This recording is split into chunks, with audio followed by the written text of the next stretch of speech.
आजच्या प्रयोगाचे नाव आहे इंटरनल ऑर्गन्स अर्थात अंतर्गत अवयव. आजच्या प्रयोगाचा उद्देश फक्त शरीरातील वेगवेगळे भाग दाखवणे नाही, तर मुलांना हे भाग शरीराच्या कोणत्या जागी स्थित आहे हे सुद्धा शिकवणे आहे. आता याचे तत्व जाणून घेऊया. मानव शरीरातील अवयव हे एका विशिष्ट ठिकाणी स्थित असतात आणि त्यांचे प्रत्येकाचे विशिष्ट कार्य असते. जर आपण आपल्या अवयवांची स्थानिक स्थिती जाणून घेतली तर आपल्या शरीराचे कार्य समजण्यात आपल्याला मदत होते. आता जाणून घेऊया या प्रयोगाला लागणारे साहित्य.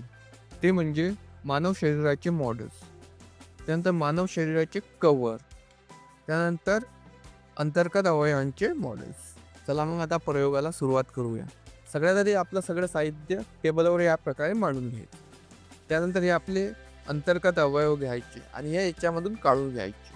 हे आहे किडनी, ह्या अन्न नलिकेसोबत पोट, त्यानंतर हे आहे हृदय, हे आहे आपले फुफ्फुसे, हे आहे लहान आणि मोठे आठळे, त्यानंतर हे आहे यकृत. चला मग आपण सुरुवात करूया प्रत्येक अवयव आपल्या ठिकाणी लावायला. सगळ्यात आधी आपण किडनी लावूया. ही आहे किडनी, ही व्यवस्थित खाली ठिकाणी लावून घ्यायची मधोमध.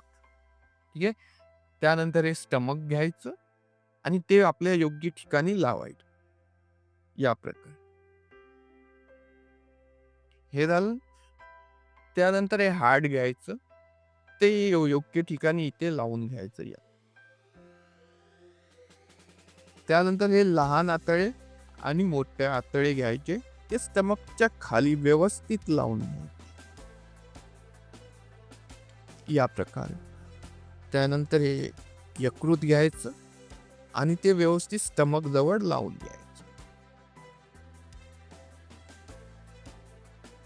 या प्रकारे. आणि सगळ्यात शेवटी आपण घ्यायचे फुफ्फुसे आणि ते इथे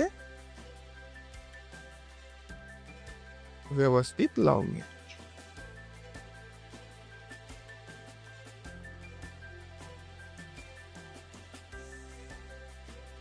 हे झाले आपले इंटरनल ऑर्गन सगळे आपण लावून घेतले.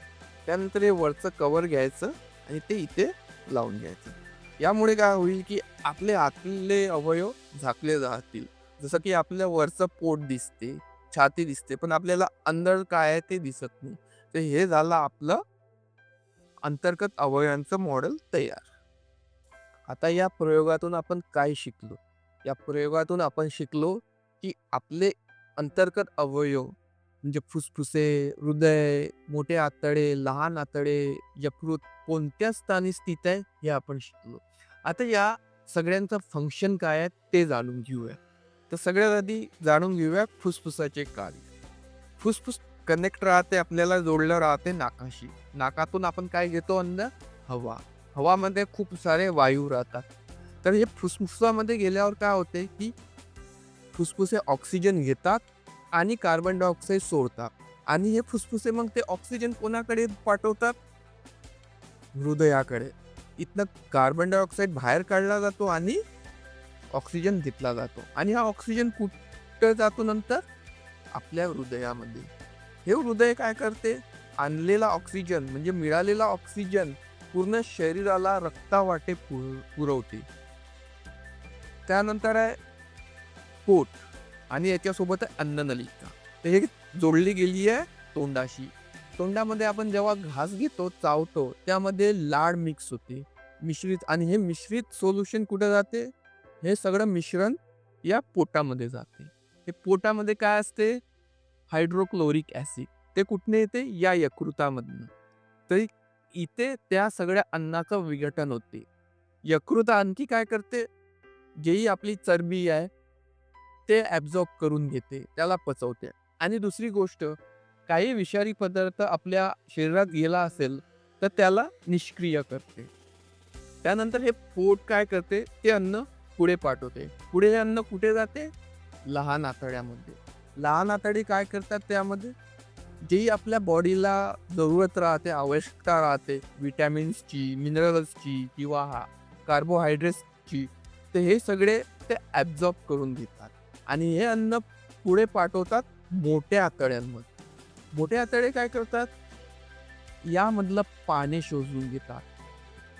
पाणी शोषून घेतल्यावर काय उरते? वेस्ट. आणि ते वेस्ट आपण या इथनं बाहेर काढतो. हे झालं याच. त्यानंतर असते ही किडनी. किडनी काय करते?